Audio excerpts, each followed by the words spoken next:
Bismillahirrahmanirrahim. Assalamualaikum warahmatullahi wabarakatuh. Innal hamdalillah nahmaduhu wa nasta'inuhu wa nastaghfiruh wa natubu ilaihi wa na'udzu billahi min syururi anfusina wa min sayyiati a'malina. May yahdihillahu fala mudhillalah wa man yudhlilhu fala hadiyalah. Asyhadu an la ilaha illallah wahdahu la syarikalah wa asyhadu anna Muhammadan abduhu wa rasuluh sallallahu alaihi wa ala alihi wa sahabati ajma'in wa man tabi'ahum bi ihsanin ila yaumiddin, amma ba'd. Ya ayyuhalladzina amanu ittaqullaha haqqa tuqatih wa la tamutunna illa wa antum muslimun. Ikhwani wa akhawat, kaum muslimin, kaum muslimat yang dirahmati Allah, ada beberapa golongan atau beberapa orang yang diperbolehkan untuk tidak berpuasa. Secara hukum asal, orang-orang yang balik, orang-orang yang berakal, orang Islam diwajibkan untuk berpuasa. Namun di sana ada beberapa orang atau beberapa golongan yang diberikan keringanan oleh Allah Subhanahu wa taala untuk berbuka atau tidak berpuasa. Di sini menunjukkan indahnya agama kita, bahwa agama Islam agama yang memberikan kemudahan bagi umatnya. Yuridullahu bikumul yusra wa la yuridu bikumul usra. Allah Subhanahu wa taala menginginkan kemudahan untuk kita dan tidak menginginkan kesusahan. Allah tidak ingin menyulitkan kita. La yukallifullahu nafsan illa wus'aha. Allah tidak membebani seorang kecuali sesuai dengan kesanggupannya, kecuali sesuai dengan kemampuannya. Fattaqullaha mastata'tum. Bertakwalah kalian kepada Allah, kata Nabi, semampu kalian. Kaum muslimin, kaum muslimat yang dirahmati Allah, ada beberapa orang yang diperbolehkan untuk tidak berpuasa. Tujuan kita menyampaikan di sini untuk tambahan ilmu bagi kita, kemudian supaya tidak ada di antara kita yang mungkin berburuk sangka melihat saudaranya tidak berpuasa di siang hari. Golongan yang pertama adalah golongan orang-orang yang sakit. Orang-orang yang sakit, ulama sepakat bahwa boleh bagi mereka untuk tidak berpuasa. Orang yang sakit boleh untuk tidak berpuasa. Hanya saja sakit di sini tentu sakit yang berat. Sakit yang berat yang memang susah bagi dia untuk menjalankan ibadah puasa. Adapun sakit-sakit yang ringan seperti batuk, pilek, pening kepala ataupun penyakit yang ringan lainnya, maka yang seperti itu tetap diwajibkan baginya untuk berpuasa. Jadi diperbolehkan bagi orang yang sakit untuk tidak berpuasa. Apa dasar hukum kita menyatakan demikian? Di dalam Al-Quran Allah Subhanahu wa ta'ala katakan, wa man kana maridan aw ala safarin fa'iddatum min ayyamin ukhar. Siapa di antara kalian yang sakit ataupun dalam keadaan safar, maka seperti ini boleh untuk tidak berpuasa, hanya saja ganti di hari yang lain, diqadha di hari yang lain. Ini Allah sebutkan di dalam surah Al-Baqarah ayat 185. Jadi boleh untuk tidak berpuasa bagi yang sakit, namun diwajibkan untuk mengqadha. Mengqadha artinya mengganti puasa yang tertinggal. Ini golongan pertama, orang yang sakit. Kemudian golongan yang kedua, boleh untuk tidak berpuasa bagi orang yang musafir. Musafir artinya orang yang melakukan perjalanan jauh. Perjalanan yang jauh yang dikatakan safar, maka boleh untuk tidak berpuasa, dan ini juga disepakati oleh para ulama. Yang musafir di sini dikatakan safar apabila sudah mencapai 85 km ataupun 48 mil. 85 km atau 48 mil.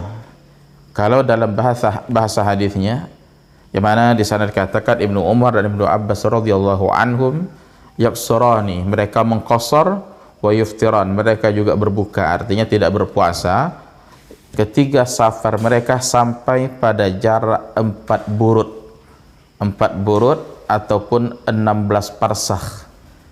4 burut sama artinya 16 parsakh, itu hitungan zaman dahulu. Kalau kita bawa ke mil, 48 mil atau 85 kilometer.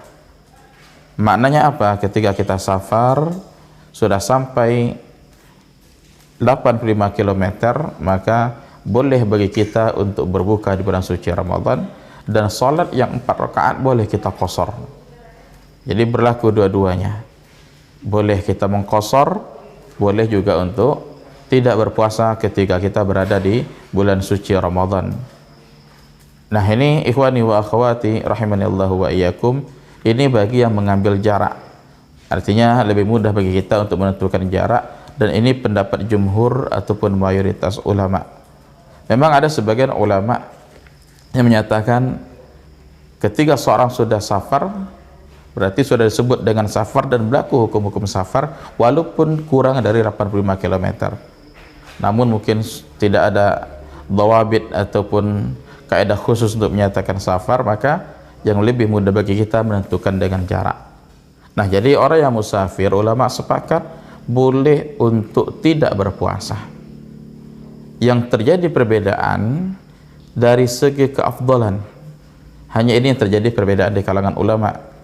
Artinya apa? Mana yang paling afdal, mana yang paling utama ketika kita safar, apakah kita berpuasa atau tidak? Sebagian ulama menyatakan berpuasa lebih afdal. Sebagian lagi menyatakan tidak berpuasa lebih afdal dengan dalil dan argumen masing-masing. Sebagian ulama-ulama yang menyatakan jika berat baginya untuk berpuasa, maka tidak berpuasa lebih afdal. Mereka juga berdasarkan hadis Rasulullah sallallahu alaihi wasallam, hadis dari sahabat Jabir bin Abdullah, yang mana dia safar dengan Nabi sallallahu alaihi wasallam. Kemudian Nabi melihat seorang dalam keadaan susah, dalam keadaan kesulitan, sampai diletakkan tangannya di kepala karena terik matahari. Ditanya oleh Nabi sallallahu alaihi wasallam kenapa dia lakukan, maka dijawab oleh para sahabat, dia lagi berpuasa. Maka apa kata Nabi sallallahu alaihi wasallam? Laisa minal birri as-saumu fis safar. Bukanlah suatu kebaikan berpuasa ketika safar. Apa kata Nabi? Bukanlah suatu kebaikan. Bukan suatu kebaikan berpuasa ketika safar, ketika melakukan perjalanan. Hadis sahih riwayat Imam Bukhari dan Muslim. Maknanya apa? Ketika kita sulit untuk berpuasa dalam keadaan safar dan berat untuk berpuasa, maka lebih afdal berbuka. Lebih afdal untuk tidak berpuasa. Kemudian pendapat yang kedua mengatakan berpuasa lebih afdal. Berpuasa lebih afdal berdasarkan dalil, yaitu keumuman ayat wa antasumu khairan lakum, bahwa berpuasa lebih baik bagi kalian. Ini surah Al-Baqarah 184. Kemudian dalil yang kedua, yaitu ketika ada sahabat Nabi sallallahu alaihi wasallam, Hamzah bin Amr al-Aslami radhiyallahu anhu, dia bertanya kepada Nabi sallallahu alaihi wasallam, "Asumu fis safar?" Wahai Rasulullah, bolehkah saya berpuasa ketika safar? Yang mana sahabat ini banyak berpuasa, dia sering berpuasa. Maka apa kata Nabi sallallahu alaihi wasallam?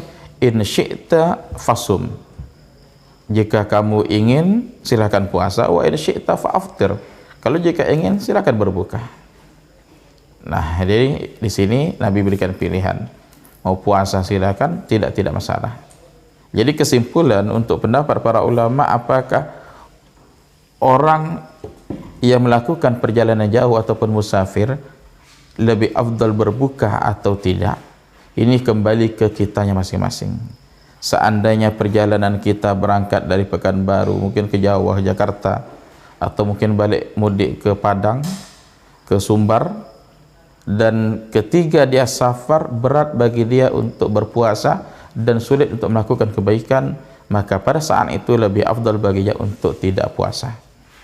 Tapi seandainya dalam perjalanan lebih mudah baginya untuk berpuasa dan mudah untuk melakukan kebaikan, maka lebih afdal untuk berbuka. Sekali lagi, ini hanya sebatas keafdalan. Adapun kalau sebatas kebolehan, ulama sepakat boleh untuk tidak berpuasa ketika kita melakukan perjalanan jauh. Ini golongan yang kedua atau kelompok yang kedua, yaitu orang-orang yang diperbolehkan untuk tidak berpuasa, orang yang melakukan perjalanan jauh atau musafir. Nah, sama hukum dengan orang yang sakit, tetap diqadha di hari yang lain. Kemudian ikhwani wa akhwati rahimanillahu wa iyyakum, golongan yang ketiga yang boleh untuk tidak berpuasa, orang yang tua renta atau usia lanjut. Yang usia lanjut, kemudian orang sakit yang tidak ada harapan sembuh, yang tak kunjung sembuh, maka orang seperti ini boleh baginya untuk tidak berpuasa.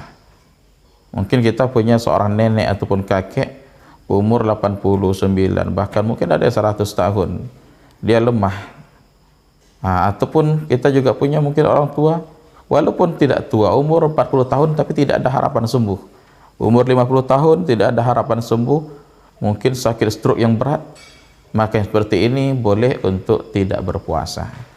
Hanya saja bagi mereka yang tidak berpuasa, baik yang usia lanjut ataupun yang sakit tidak ada harapan sembuh, wajib bagi mereka untuk membayar fidyah.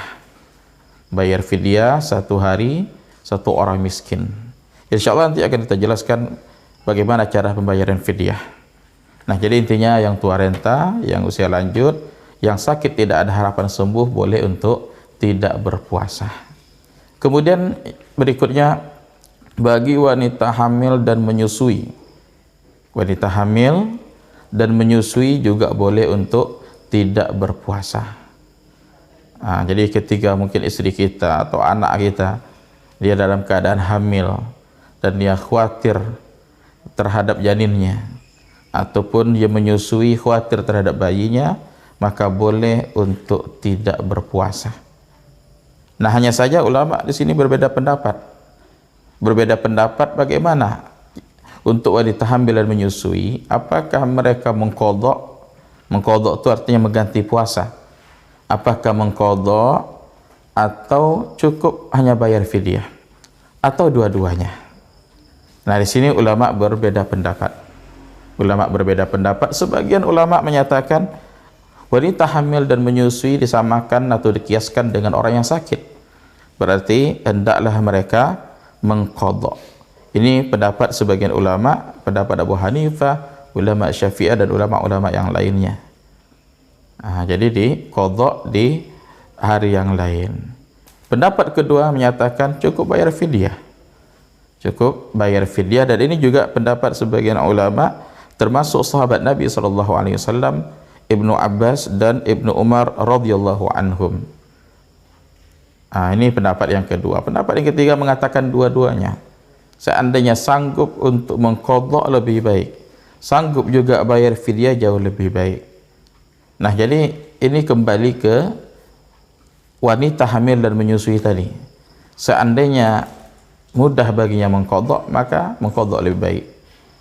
Atau lebih mudah baginya untuk bayar fidyah, maka bayar fidyah lebih baik. Karena ada seorang wanita yang mungkin setiap tahun dia hamil. Tahun ini hamil, tahun depan hamil, atau mungkin 2 tahun sekali hamil. Sehingga dia nggak bisa untuk mengqadha. Dia tetap menyusui anaknya. Jadi dalam hamil kemudian menyusui anaknya, maka solusi yang lebih baik di sini adalah bayar fidyah. Timbul pertanyaan berikutnya, bagaimana cara bayar fidyah? Bayar fidyah baik untuk wanita hamil menyusui atau yang tadi, yaitu tua renta, orang sakit yang tidak ada harapan sembuh. Nah, bagaimana cara ataupun kaifiyah bayar fidyah? Ikhwani wa akhwati rahimanillahu wa iyyakum, di dalam Al-Quran surah Al-Baqarah 184 sudah Allah katakan, wa 'alal ladzina yutiqunahu fidyatun ta'amu miskin, yaitu terhadap orang-orang yang sanggup. Yutiqunahu itu artinya sanggup tapi berat untuk mengerjakan.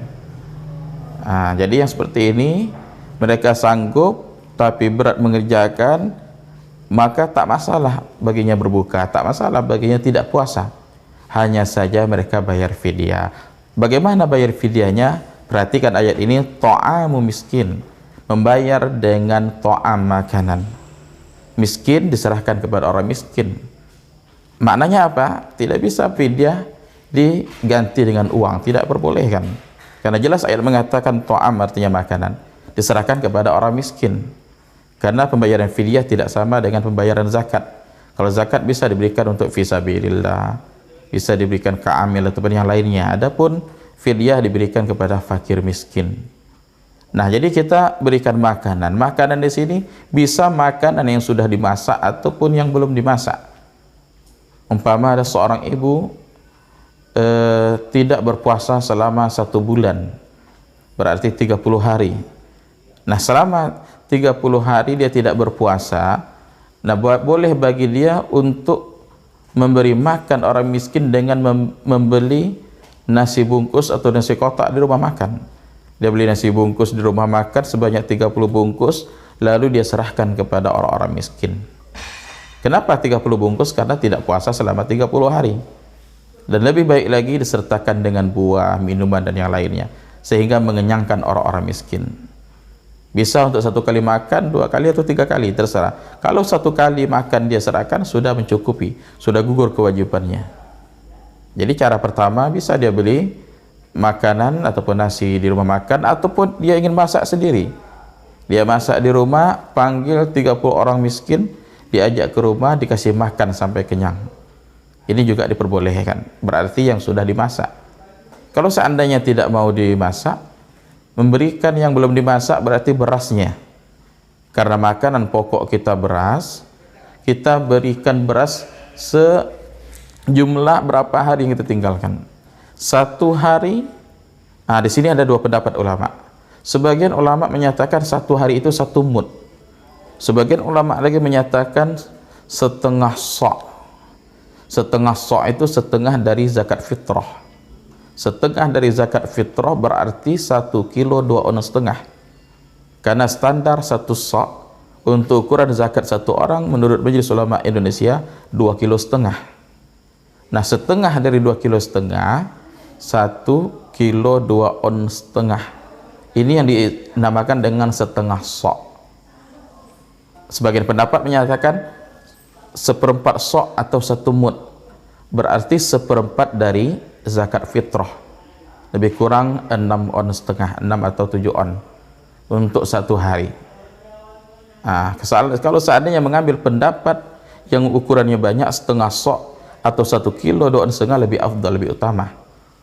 Nah, kalikan saja 1 hari 1 kilo 2 ons setengah kali 30, maka diserahkan beras tadi kepada orang-orang miskin. Kalau mengambil pendapat yang setengah sa'. Bagi yang mengambil pendapat 1/4 sa' ataupun 1 mud, berarti lebih kurang 6 ons setengah. 1 hari 6 ons setengah kali berapa hari yang ditinggalkan, maka diberikan kepada orang-orang miskin. Dan lebih afdal lagi diserahkan juga mungkin lauknya, ikan, daging ataupun yang lainnya untuk melengkapi beras yang kita kasihkan tadi. Itu cara mudah untuk bayar fidyah. Karena masalah ini sering ditanyakan oleh sebagian ibu-ibu tentang kaifiyah untuk bayar fidyah. Nah, jadi intinya ikhwani wa akhwati rahimanillahu wa iyyakum, bagi wanita hamil dan menyusui, silahkan pilih mana yang lebih mudah. Kalau ingin mengqadha ganti puasa silahkan. Kalau ingin hanya bayar fidyah juga diperbolehkan, atau dua-duanya juga diperbolehkan. Ini 4 golongan, 4 orang yang boleh untuk tidak berpuasa. Pertama, orang sakit wajib qadha. Yang kedua, orang yang musafir juga wajib mengqadha. Yang ketiga, tua renta atau usia lanjut. Kemudian orang sakit yang tidak ada harapan sembuh, maka yang ini hendaklah bayar fidyah. Adapun yang terakhir, wanita hamil dan menyusui, ada pilihan mau bayar fidyah silakan, mengqadha juga diperbolehkan, atau dua-duanya juga diperbolehkan. Kemudian yang terakhir, ada orang yang haram untuk berpuasa. Siapa mereka yang haram berpuasa? Bagi wanita haid dan nifas. Wanita yang tidak suci, haid dan nifas, maka diharamkan untuk berpuasa, dan wajib bagi mereka untuk mengqadha. Wajib bagi mereka untuk mengganti puasa, dan tidak ada kewajiban untuk bayar fidyah. Semoga kajian singkat ini bermanfaat untuk kita semua, dapat kita pahami dan kita amalkan. Wassallallahu ala nabiyina Muhammad wa ala alihi washabbihi wasallam. Assalamualaikum warahmatullahi wabarakatuh.